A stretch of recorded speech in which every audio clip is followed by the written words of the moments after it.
press my record. Well, hello there, and welcome to Virtual Business Week. Carol Dockum here with Beautiful Faces Going Places, and I am just thrilled that you all are here to share Virtual Business Week with us. Yesterday was just a phenomenal day with Jamie Shively of the Expressory, really sharing with us some great tips and tools on how to love on our clients and our customers and really create that special relationship marketing that we all need to be doing daily, weekly, monthly, and throughout the years, because it does take time to build that know, like, and trust and those relationships so that we can all flourish.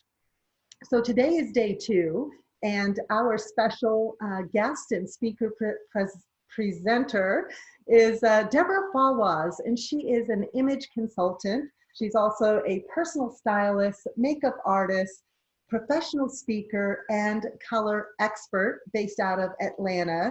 And today she is going to be pouring into us on first impressions and how do we fine-tune those first impressions. I know first impressions are lasting impressions, and we do need to make it a good one, right? So Deborah is here today to showcase fine-tuning your first impressions. And I'm just gonna real quick share screen share here to introduce Deborah. And as I was doing a little bit of research and additional background on Deborah Fawaz, I actually took a sneak peek at her website, which I thought was just amazing, and want to share with you a special video presentation that she did. Actually, it was an interview on, I believe it was the Small Business TV network in Atlanta. And I thought this would be a fantastic introductory to Deborah Fawaz, and why this is such a special opportunity for all of us to experience Deborah. Doing a lot of things helping people with their image. Can you talk to us a little bit about your background and how you're helping small businesses? Certainly. So I have always been interested in hair, makeup, and fashion. I have an interesting story I won't bore you with today, but I was first taken to Merle Norman. Are you aware of that? I'm not. It's a makeup store. It's been around forever. And my mom wanted to make sure I did things correctly because I'm a reflection of her, right? Oh. So for my 16th birthday, she took me there for a makeup lesson. And I've been fascinated ever since, taking classes and workshops, getting certifications. But also that evolved just into the whole exterior package. So it's not just about hair and makeup, it's about your presence, how you present yourself. And I just found with entrepreneurs and small business owners that no one really teaches them that. They're working very hard, they're experts at their knowledge, their product, but they don't necessarily always know how to sell themselves. Exactly. Now, can you tell us how your company helps to elevate the physical appearance? We actually start with an interview similar to this. I also do some research on their company and their brand, so I get a feeling of what their company presence and image is. And then I actually have an interview with them where I find out how much time do they have to get ready? Where do they go? Are you speaking from a stage? Are you on TV like this? Do you have a social media presence? Do you teach other people? Are you a leader perhaps in direct sales and you have a team below you? And then we determine how many different looks you need. And then we create those looks, both in your wardrobe. If you're a woman, I'll give you several different makeup lessons that, you know, fit that specific place that you're going.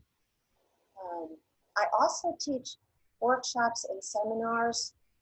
I can do that to a group. I can come into companies, work with their HR department, and we talk about all kinds of things that the boss can't necessarily talk about when it comes to grooming or, you know, the kind of clothes you wear to work. That's a great point. Yeah, so much that goes into a first impression and the appearance, and it's often something that people don't really talk about a whole lot. So it's important. Right. And as humans, we pride ourselves in trying to not be judgmental and think, oh, it doesn't matter. But it really does matter. There's a whole science behind first impressions that has to do with the subconscious mind and how it responds to an image. Lots and lots of psychological studies have been done with that, but basically it still comes back to about 7 seconds. And as cliche as it is, you don't get a second chance to make a first impression. And people need to want to get to know you better and spend time with you so they can know, like, and trust you. And your first impression is a big part of that. Can you talk to us about how all of that helps the bottom line? Certainly, because it's not just about your hair, your suit, your brand of shoes and watch that you have on. It's things about how you enter a room. Are you on your phone? Are you already smiling? Because people's first impression of you starts when they. Okay. All right. Are we off the video now? I was struggling just a little bit there of stopping the video. I wanted to just stop and land on first impressions and why it's so important for us to focus on fine-tuning our first impressions. And I really wanted to give you the background because I can totally see that Deborah is so passionate about what she does in helping us all show up in our best light. So I am going to pass the baton to Deborah Fawaz of DDFaces. And thank you so much, Deborah, for joining us today. And it is all yours now. Thank you, Carol. That was a lovely surprise to see that video. I really enjoyed that. Yeah. If you haven't ever done a TV interview before, it's really bizarre because they tell you where the camera is, but you cannot see it whatsoever. So you're literally talking into a black hole. Very weird. All right. Well, thank you for being here. I appreciate all of you. I'm sure that Carol will remind you to put your contact information in the chat box. And also, if you have questions, please type them in there. And if I don't catch it as I talk, which is very likely, we will have time to answer your questions or respond to your comments at the end.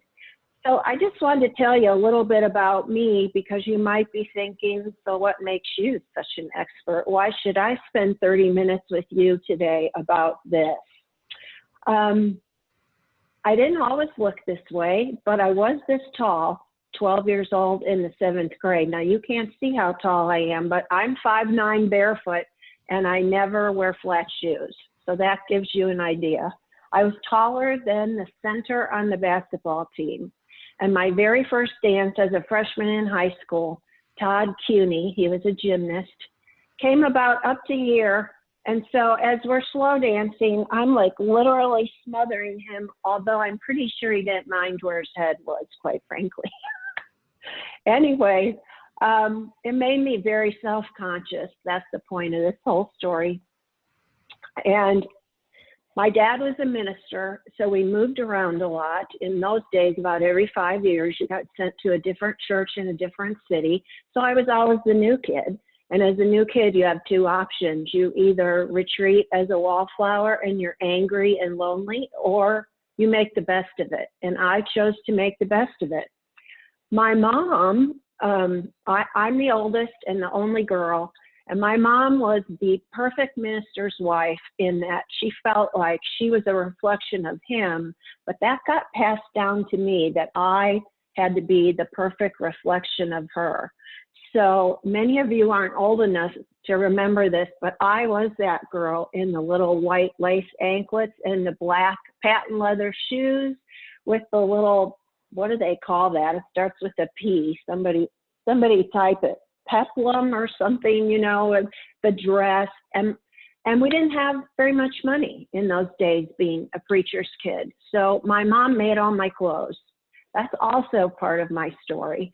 I so desperately wanted to go into a store and buy fashion. And not only could we not afford it, they didn't make tall sizes then. They didn't make jeans in lengths.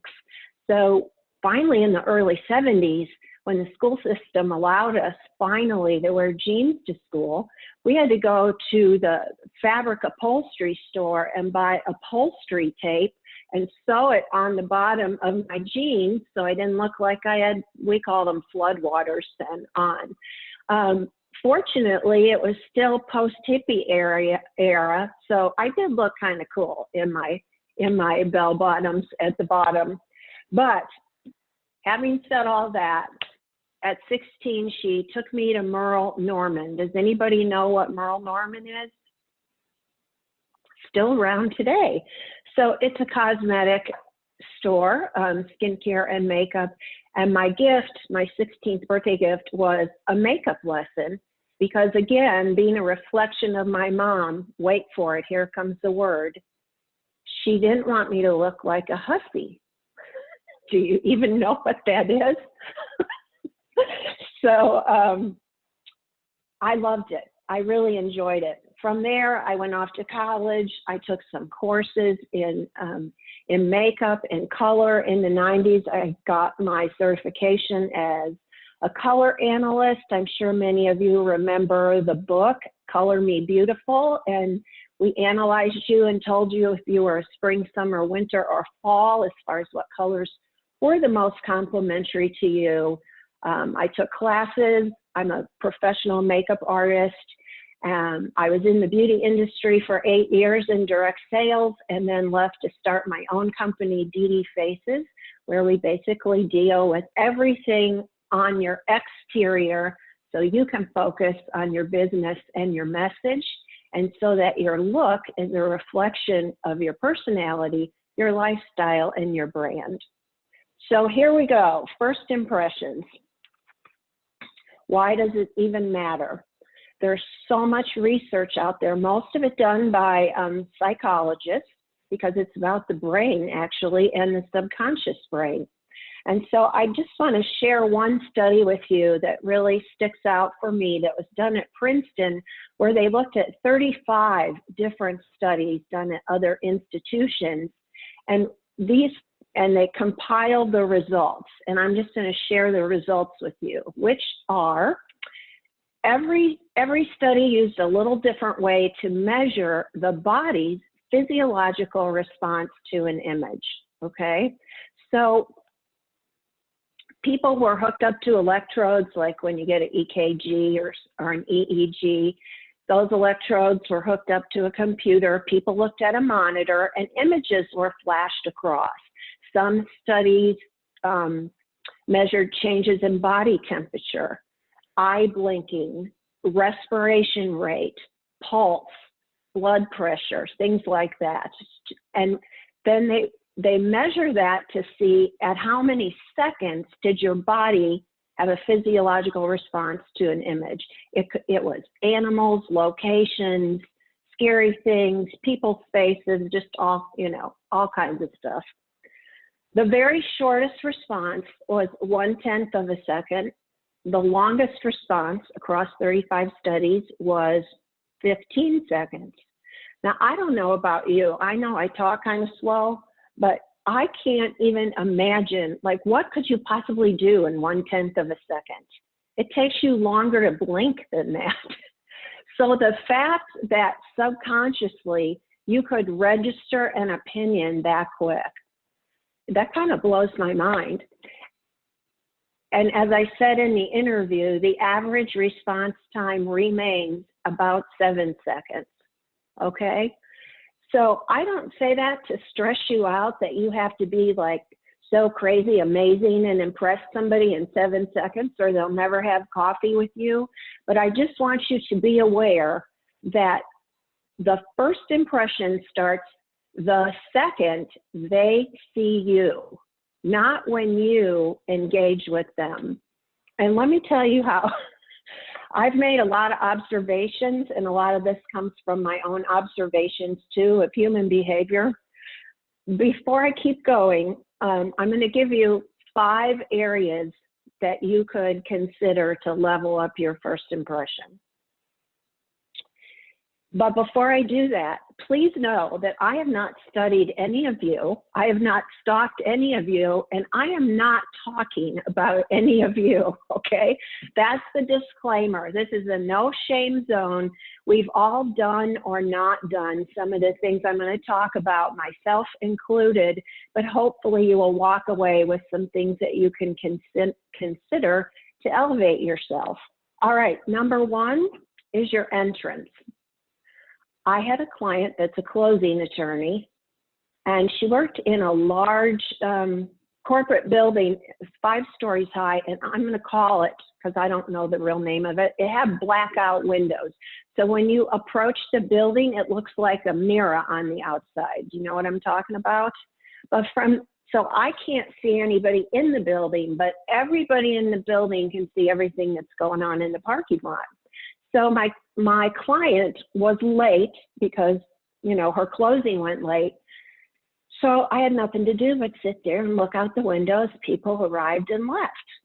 And as people arrived, they made a very lasting first impression on me. So I'm going to tell you about 3 of those people. The first person,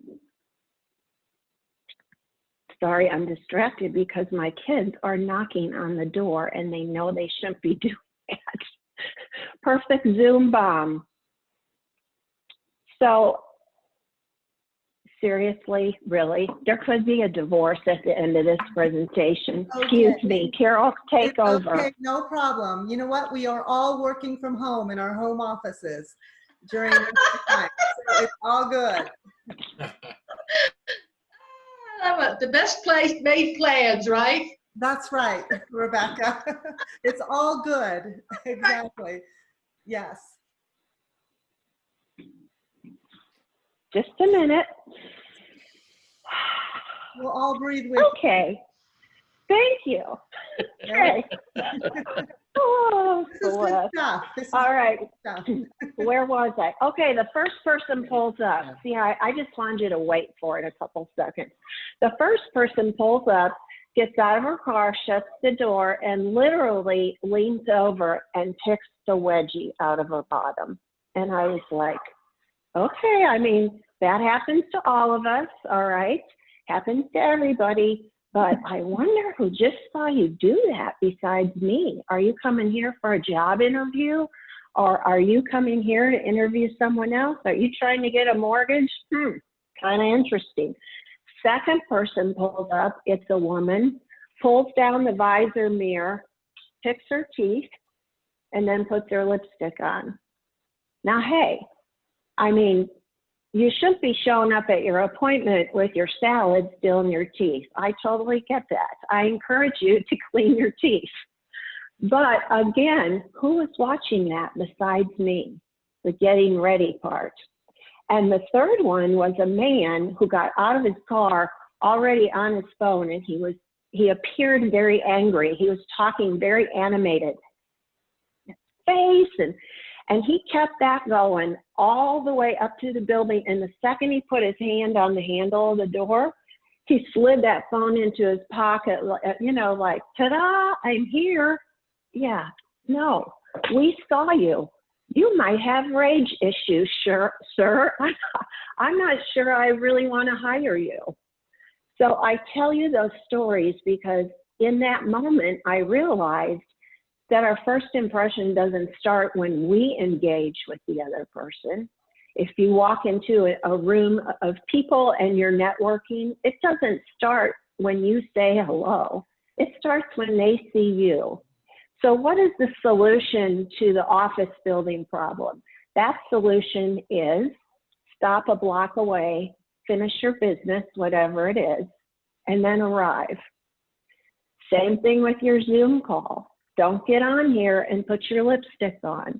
You know, this is new territory. Nobody's really taught us about this, right?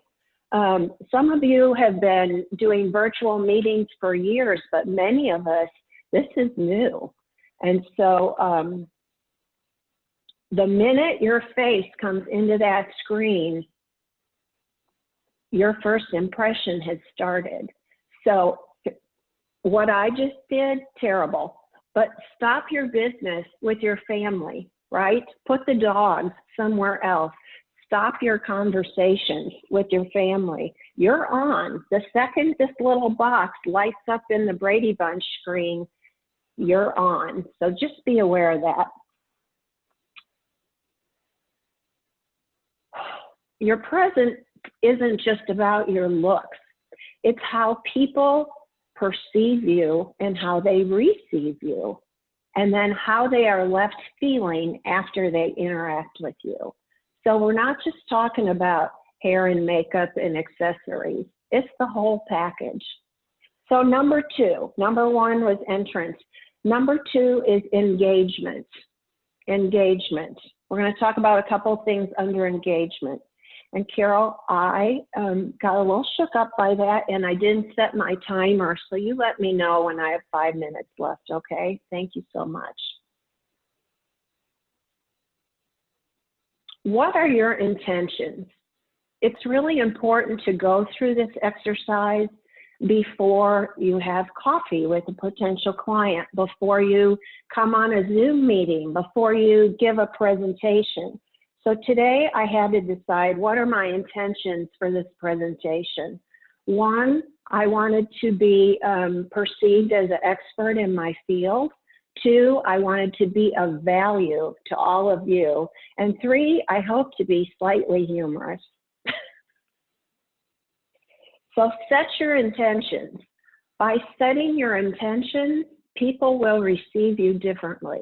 Because your intention should not be, I'm going to meet 3 new people, get 6 sales, and sign somebody up to be on my team, especially if it's the first time you're meeting them or you're in networking. So set your intentions. Under engagement, what is your body language? If I really intend to be of value to you today and be perceived as an expert, I probably shouldn't be doing my presentation like this, right? What if you're on a Zoom call like this? Does this say you're engaged? Does it say you want to be there? I'm going to change my view. And I know body language is not a new idea, but all of you, just play with me for a second and show me some closed body language, some disinterested, some bored body language. Be on your worst behavior. Go ahead. Good. On the phone, crossed arms, bored. This is good. Yeah. Sitting way back. All right. Very good. Thank you. Well, you know, people do that on Zoom. You've all seen it, right? And they also do it in person.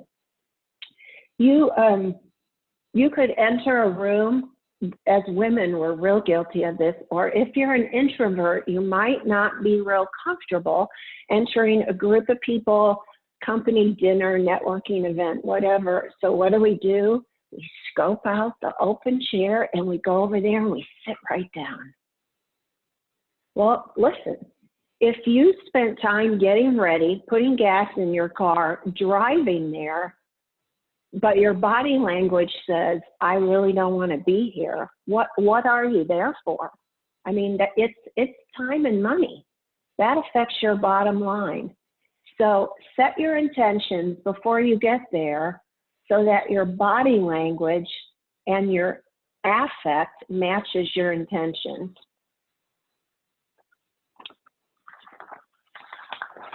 My husband is a college professor, and a few years ago he was dean of the department, and they had to run like group interviews to hire faculty. And so they were interviewing a young woman, and the guy next to him, who was on the committee, already a professor, I can't even tell you this story without laughing, reaches into his pocket and pulls out nail clippers and starts clipping his nails during somebody's interview. If that's not the worst body language example of, gee, I don't want to be here. Besides, it's just disgusting. All right. The next one about engagement is listening. That is part of body language. The research shows if Carol and I have a conversation and I mostly listen to her, I ask the questions and I listen to her. When she walks away from me, she's going to perceive that I really like her, even though she doesn't know too much about me because I was the listener. Does that make sense? So being a good listener also involves eye contact. Have you ever talked to somebody before and they're constantly like looking at the door, and I'm like, who are you waiting to show up that you're happier about than me? Who's coming to this meeting that you can't wait to see and I'm just entertaining you? So be aware of your body language. I think I said yesterday that a lot of this first impression thing is about being memorable. Listen, there's a lot of business coaches out there. There's a lot of fragrance guys. There's a lot of travel agents. There's a lot of makeup artists. What makes you different that you're memorable, that people want to take their precious time to get to know you better? If you make them feel good with good eye contact, pleasant and open and receiving body language, listening to them, they will go out of their way to see you next time, or to take your call, or to answer your text, whatever it is. Part of the being memorable part, when I'm in person and I take a stack of business cards out of a meeting, when I get out to my car, I would literally write on the business card something about them that was memorable. It might be gorgeous red hair. If your picture isn't on your card, that's a way for me to connect to the face.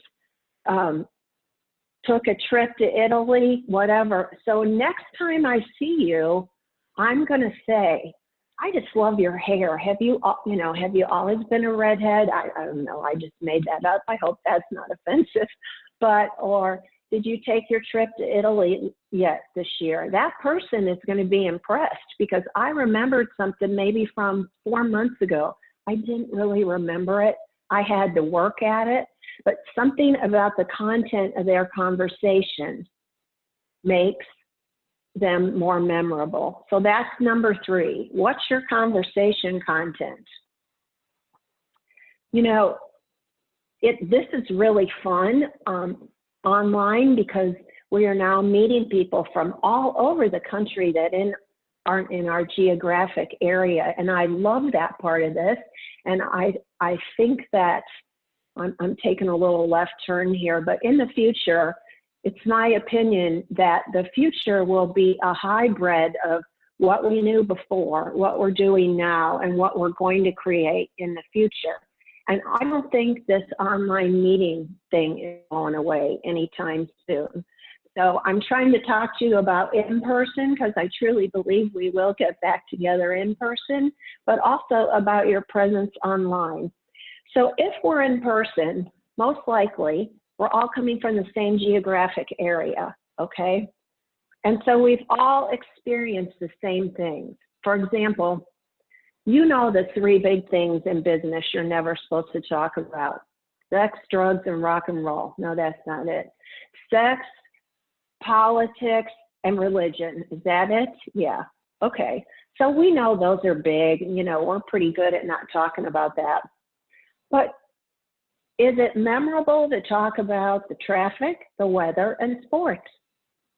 Okay, sports, maybe if your team's hosting the Super Bowl or something huge like that, it's comfortable for us because if we're all in the same geographic area, we've all experienced the same thing. But I'm not going to go out to my car with Kay's business card and say, she hates the traffic in Atlanta. That doesn't make her memorable. Who cares? Right? So it's comfortable because we've all experienced the same thing, but I'm going to encourage you to take a risk and talk about something else. So I want you to get a piece of paper and a pencil if you don't already have one. And we're going to create a couple conversation starters. And for those of you that are more on the introverted side, this should be a big help to you. What you want to avoid is a question that can end with a yes or no answer. So I meet somebody I've never met before. Who should I pick on now? Let's pick on Cindy Stewart. I meet somebody I've never met before, and I say, "Hi, I'm Deborah. Hi, I'm Cindy. Have you been here before?" She says, "No." There we are. We're stuck. We're at a dead end. Now it's up to me to think of something else to say. And then what if she says, "Yes"? I mean, some people aren't like easily engaged, or they're just not chatty. You know, not everybody is chatty Cathy like me. That's okay. Changing my view here so I can see you. But what if I said to Cindy Stewart, "Hey, I'm Deborah, what's your name?" "Cindy." And I say, "I've never been to this group before. Can you kind of tell me how the night's going to go?" Instead of just saying, "Do you like this group?" Or I could say, "What is it about this group that you like?" Excuse me. Tell me the most exciting thing that happened in your business this week. What are your plans for the summer? I mean, they have to say more than 1 or 2 words, right? And if you can get the other person talking, then you become that really good listener with a good eye contact, and they walk away remembering you and liking you. That makes sense?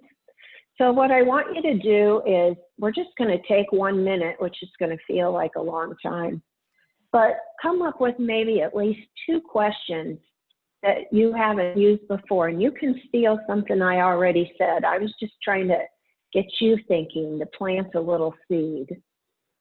Besides, what's your name, where do you live, and what do you do? Because that's another dead end after they answer that, right? We should have the Jeopardy music on, Carol. I Do, know. do, do, do, do, do, do. So everyone come up with a question, right? An open-ended question that they can ask. Some Yes. of you that they 'Cause- just met. Right. I want you to have some tools in your toolbox. This could even be used when you have a virtual coffee with somebody. Somebody in Atlanta offered this structure to virtual coffees that I really liked. For the first 10 minutes, let's say I reach out to Martha and I schedule a virtual coffee with her. So I'm sending her the Zoom link. I'm going to take the first 10 minutes and ask Martha questions about herself. And then the next 10 minutes, she's going to find out who I am. And then in the last 10 minutes, we're going to figure out what we can do for each other. How can I help you? Who can I connect you to? Are you and I a possible collaboration team? So if you have a little structure like that, I think it makes it a little more comfortable. And I even share that with my people. So having said that, these couple of questions that you're writing are questions you could use when you're interviewing somebody on your virtual coffee to get going. Besides, tell me what you do. All right, did anybody write one that they're willing to share? You don't have to share at all. Carol, can you unmute everybody? Sure. I've got one. Okay. Good. So how are things going with your business? What areas are you looking to improve upon right now? What problems would you like to fix? I think that's good. Yes. The only thing about that is some people are going to perceive that as a little negative. So if you just met the person for the first time, maybe that's not the opener. Does that make sense, Jim? No, I don't think I would say that if I just met him for the first time, but if it's like somebody I knew, like Carol or somebody, I might say, how are things going with you right now? What are you trying to work on? What are you working on? What are you work, you know, that kind of thing. But yeah. Absolutely. Absolutely. I just wanted to put that little edit in there. I think I would just say, how are things going with your business right now? Or what kind of things would you like to share or something? I don't know. Of course. Of course. That's great. Anybody else? Sure. How about, whoop, can I go? Yes. How about, tell me what you love most about your business, or what attracted Oh, I like that. you to your business. And feel free to steal each other's questions, okay? we're generating a toolbox full of questions, conversation starters. Anybody else? One more. What can I celebrate with you that happened this week? Okay, I love that. Now, because it gives us something to do together. So we immediately have some kind of a bond. I love that. Could somebody, or if you shared one, could you type it in the chat so we all have access to it? I'd really appreciate that. All right, Carol, shut them down. Okay, I'm going to shut you all down. Okay. All right, number 4 is about your physical appearance. Your physical appearance should be memorable too. That doesn't mean you have to have on a Chanel suit or have the brightest color in the room on, but you need to look like you made an effort to be there. And here's why. People perceive let me back up. A lot of us need a black intervention in our closet. I'm one of them, okay? People like Carol, who's clearly a winter that can wear black beautifully because she's a dark-eyed, dark-haired beauty, and blacks and bright reds and royal blues look fabulous on her. But not all of us should wear black all the time. But you probably know somebody that kind of goes for that, I'm going to call it the comfort look. Just kind of a unstructured black top, black stretchy pants, and black comfort shoes. I know you've been at a holiday or a cocktail party where you looked across the room or somebody's house and it was a sea of black. And how do you stand out in a sea of black? I'm going to tell you a couple ways in a second, but you're not very memorable. I tell my clients, wear navy. If red is too bold for you, wear a royal blue like this. Almost everybody can wear this color. It's also a sign of dignity and grace. There's a whole psychology behind color. That's another workshop I do. But when I work with my clients, we figure out what colors look best on them. And then how do you want people to feel when they look at your headshot? I mean, we do all that. We structure all that for a reason. It's not just to plaster your face on a business card or on your website. How do you want people to feel when they see you? And then we create that.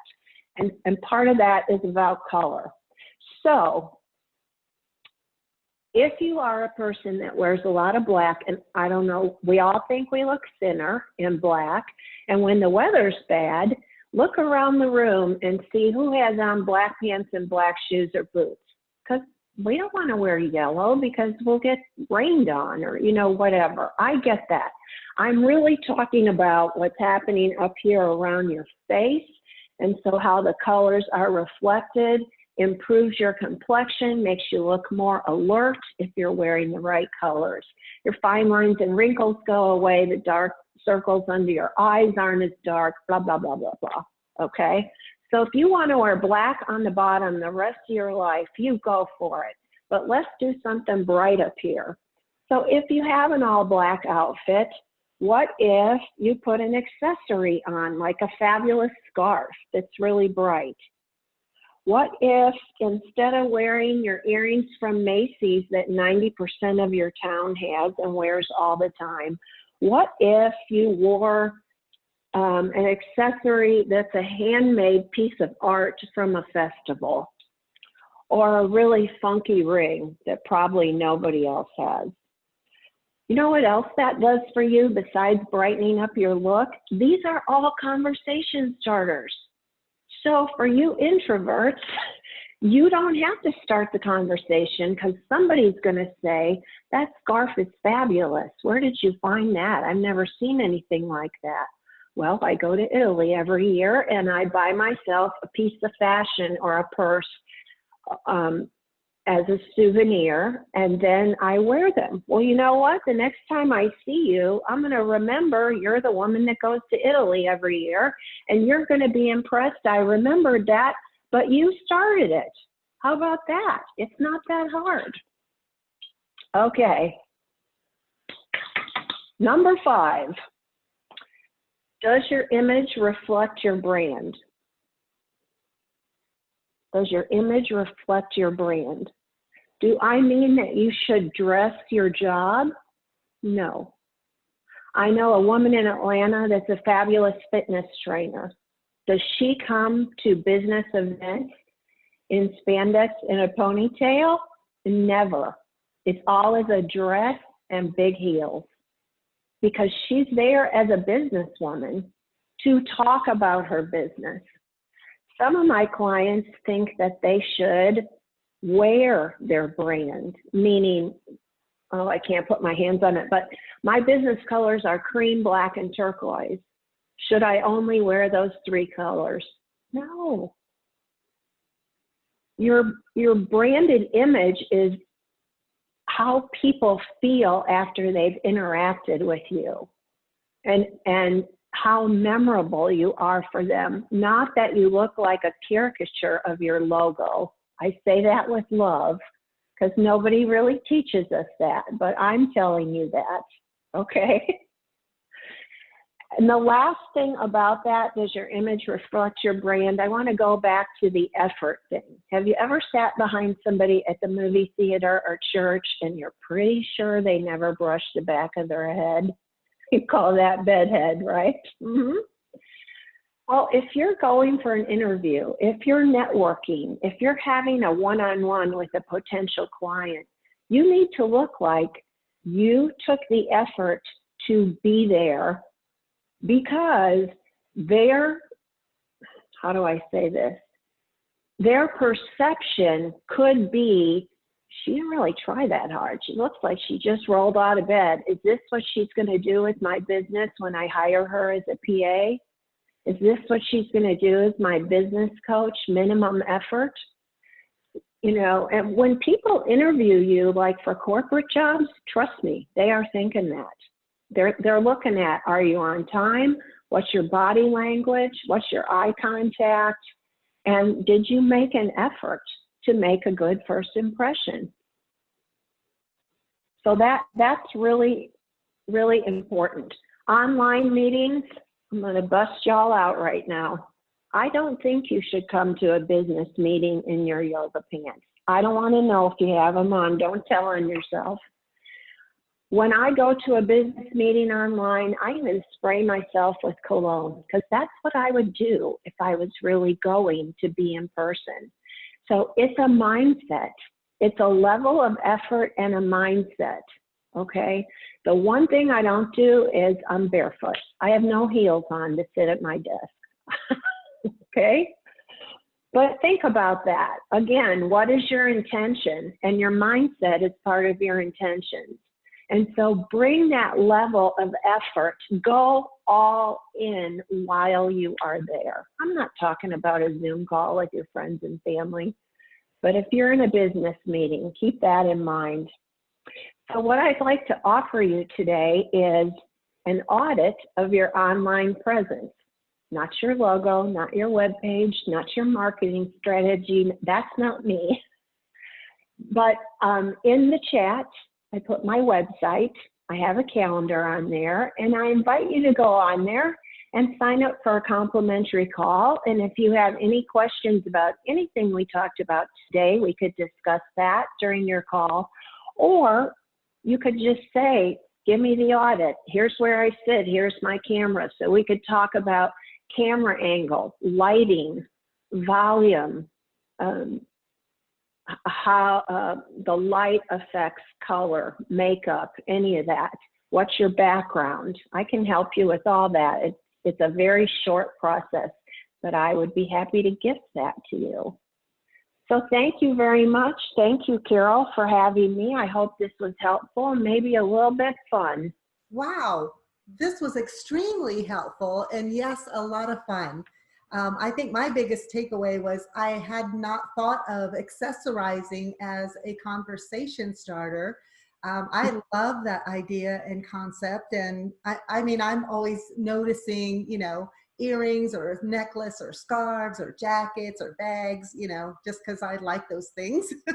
but to, yeah, use that as an opportunity to share your individual style and memorable and uniqueness, but as a conversation starter, I thought that was really, really cool. Well, good. Yeah. And I really want to encourage everyone to take advantage of this generous offer of having Deborah do a visual online audit of your online presence. Because you're absolutely right, Deborah. I mean, we are walking brands, whether we like it or not, and you know how we act and behave, and from our body language to our our language that rolls off the tips of our tongues, and just how we make others feel really does make first impressions and lasting impressions. So, and not just based on what we wear, right? So does anyone, I would like to just open this up for an opportunity for everyone just to ask some questions or share your takeaways, and while we've got Deborah here with us in our presence. So I'm going to just open this up. So go ahead and unmute yourselves and let's get this conversation started.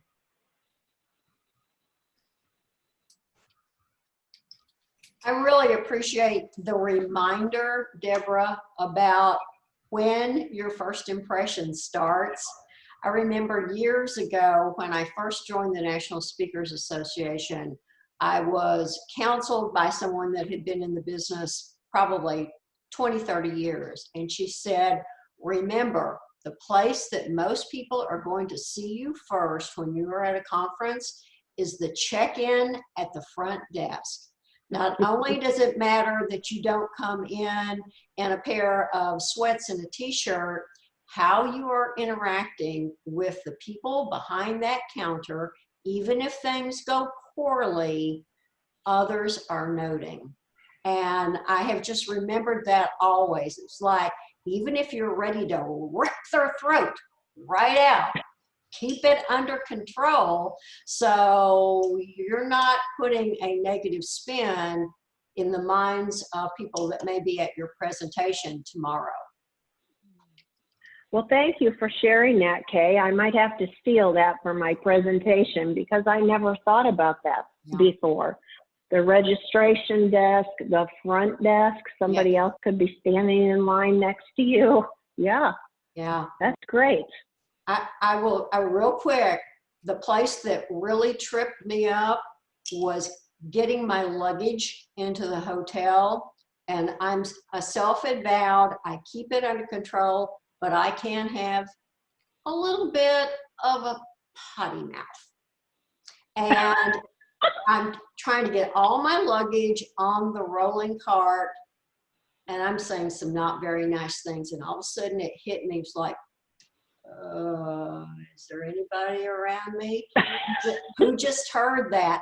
Luckily, I could take a deep breath and say, I don't think anybody, as far as I know. That was part of the problem. So we don't know anything about that, do we, Celeste? No, we really don't. Number one, I cannot imagine Kay Fittis with a potty mouth. So. Oh yeah. Can't either. That's a new little secret she's let us I know. I keep it under control. Well, and just make sure you're not adding wine to that before you say it. Thank God I don't drink anymore. Or bourbon. Really? Yeah. It does tend to loosen the lips up a little bit. It does at that. Can I say something? Kay, thank you for what you just shared. But you know, most of us on this call here, and it may not affect you, but I can only speak for myself. There's a lot of people lack self-confidence in themselves. You know, and those of you that have heard my story, you know that, you know, I had all the confidence in the world in my business aspect, but I didn't have confidence in me personally. And one of the things that I highly encourage each and every one of my future clients and clients is to have a personal relationship with the image consultant and go through that experience, because if you've never experienced it, you don't know what you don't know. And I've been very fortunate to work with Deborah in a lot of different capacities, and Deborah is fabulous in her knowledge, her education, her inspiration. But more importantly, you know, you want to have that experience for yourself. And I did have a VIP day with Deborah, and I can tell you that it was a life-changing thing to go and spend 4 hours where somebody goes in there and you're very authentic, you're honest, you're ethical, and you talk about things that sometimes it's really hard to talk about. It was very hard for me to talk about, and we shared a lot of tears when we talked about that, because it is personal and we're in a personal space. But I can promise you that that experience will change you, and it will change your outlook and yourself professionally, and it will take you to another level. And Deborah, I can't thank you enough for everything you've done for myself as well as a lot of my clients. Thank you. Well, thank you for sharing that, Celeste. I appreciate you. I appreciate your referrals and your candidness. It is a very intimate experience, honestly. People have to spend a lot of time with me to know, like, and trust me enough to be able to share that and to let me in. I still have clients that won't let me in their closet, you know? And that's okay. When you're ready, you're ready. I would like to share that I never say to people, never wear that, or what were you thinking when you bought this, or why do you think you look good as a blonde? I hope you can tell from my presentation that that's absolutely not my style. I'm going to offer you other ways to think about things. You know, we all get stuck. We go shopping and we gravitate towards the same colors, the same styles. We've put our makeup on the same for the last 30 years, whatever. We all do it. When I go to a conference, I am begging makeup artists to put makeup on me, and they're like, oh, you look great. You know what you're doing. I'm like, no, do something different, you know, because we all get stuck. So just wanted to say that if we have a conversation, don't be afraid. I will not tear you up or rip you apart. It's all about elevating you. That's fantastic. I'm just thinking of, I don't know, I've got a funny story to share. At least I think it's funny, or maybe it's not, I don't know. But have you ever bought a pair of boots or a pair of shoes and you're just like, oh my gosh, I just love these so much? Well, I have actually done that. And of course, guess what color they were? Black, little black booties, right? With a little heel. And I saw these and said, oh my gosh, I just love them. They're so me. I came home and actually found out that I have the same pair of boots already in my closet. So I don't know if that's ever happened to you, but we do, you know, we get stuck in a rut, right? This is, you know, I buy the same O. And I know we have Amy Elberfeld on here, and she is a stylist, a clothing stylist with a Storyline collection. And she has styled me a few times, but I know she can always tell, this looks like Carol. It's probably all in black, right? Yes. But we get stuck in our comfort, right? And, you know, some people have what I call a signature look, and they can pull off that similar look over and over because it's very unique to them. I know a woman in the Buckhead, Atlanta area that can rock a scarf, and she wears it a different way every time. And it just, I mean, if she didn't have that scarf on, I'd think she was ill or something was the matter with her. You know, it's different scarves, but I always expect to see her in that. I know another woman that has beautiful white, silvery white hair and striking black glasses and wears a red signature lip, like bright cherry red. And when she doesn't have that lipstick on, I think she must not feel good, right? Because it's just her signature look. So that's okay too. We can create a signature look for you if that reflects your personality, your lifestyle, and your brand. That's okay. I don't know if I have a signature look, but I am stuck in a rut. So does anyone else have any questions or comments or some feedback from Deborah or for Deborah? Oh yeah. Amy, go ahead. I just appreciate you talking about black and navy and trying to add color. Sometimes it's so difficult to get women to try a pop of color. And I just think there are some days, particularly those of us that live in dreary gray Ohio, that sometimes putting on red or the cobalt blue just really just elevates your mood even. I think it just makes you feel differently about your day when you add that color.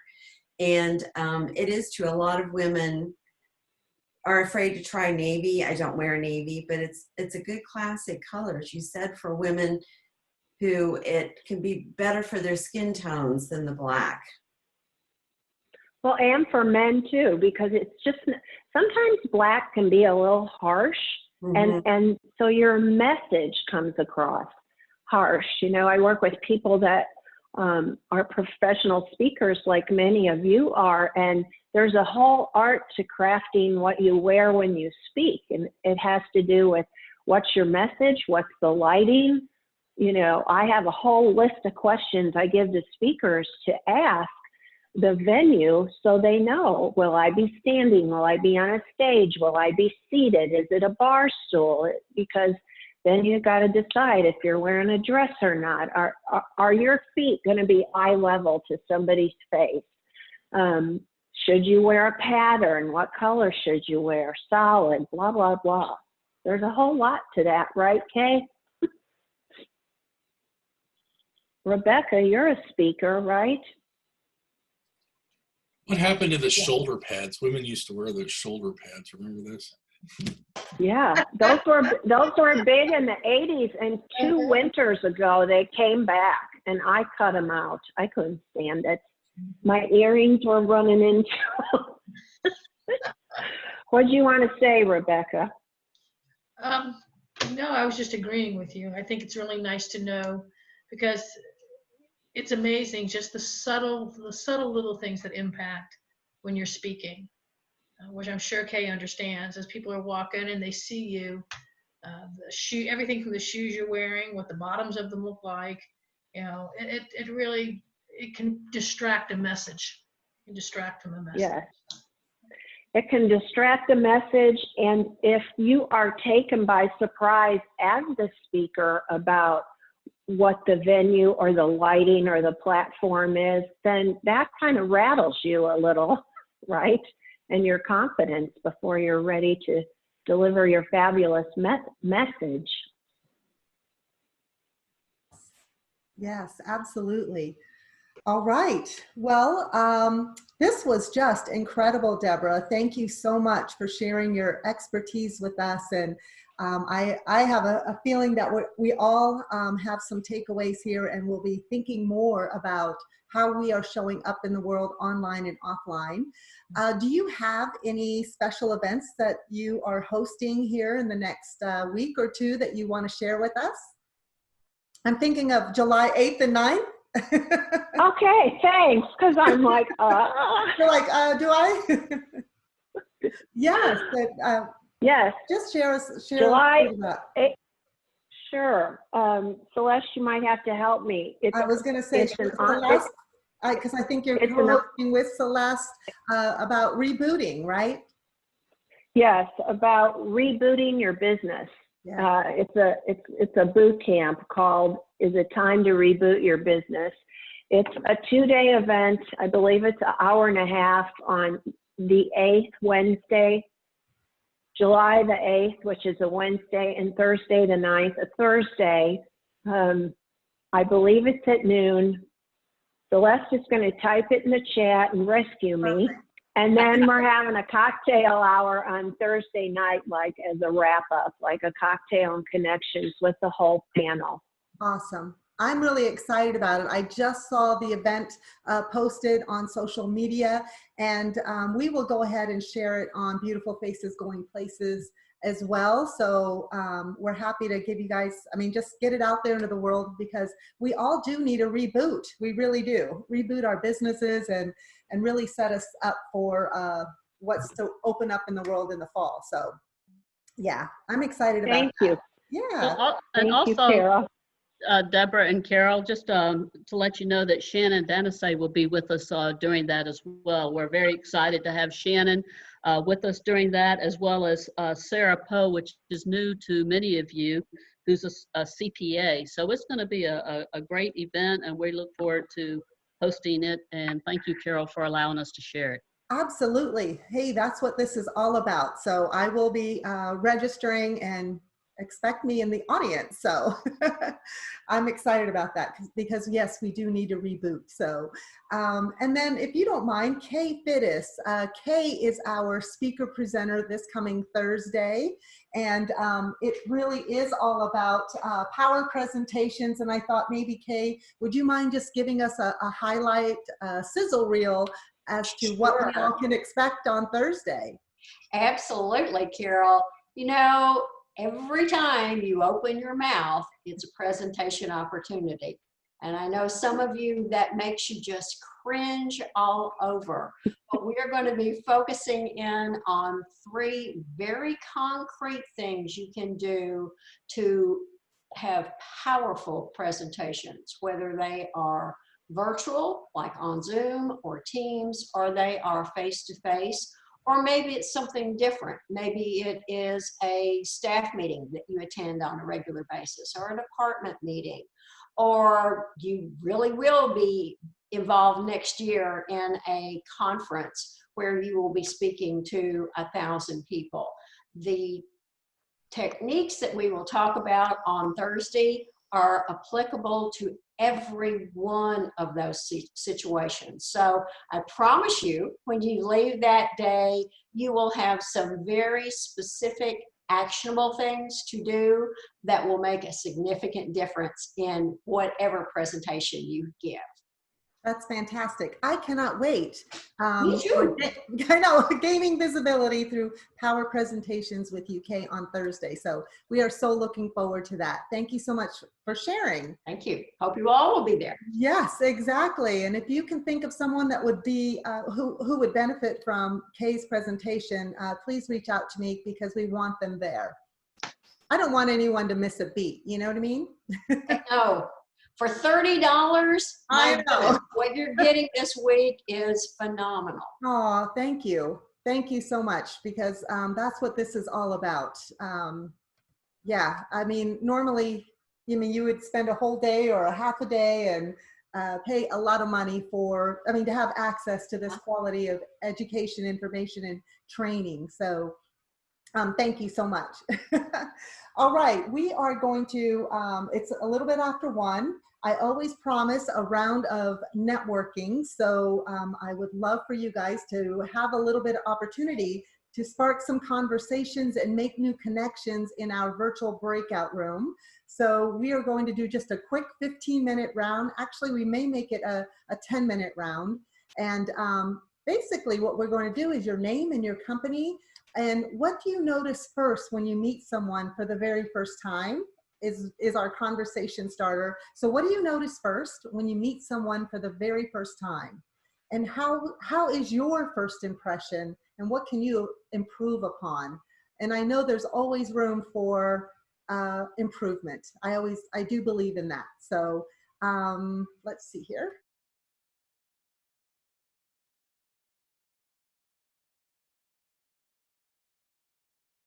So just bear with me as I create 2 breakout rooms, and I'm going to let the software automatically put you in a breakout room.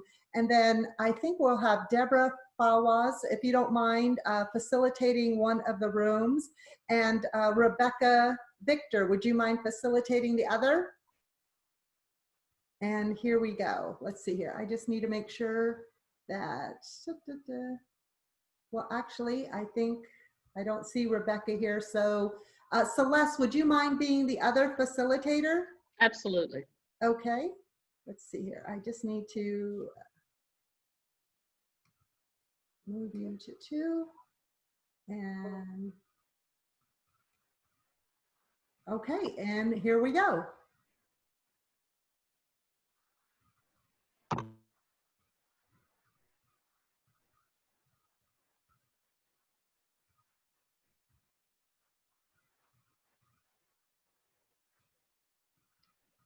You should receive a notification to join the breakout rooms. 1, 2, 3, 4, 1, 2, 3, 4. Okay.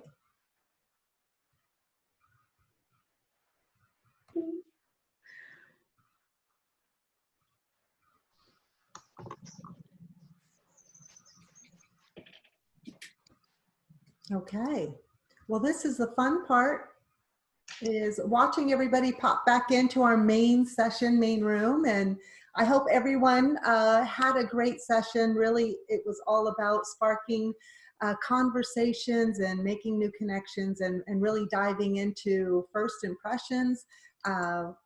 Deborah just shared so much knowledge and expertise with us here. And I don't know about you, but now it's really front and center on my mind.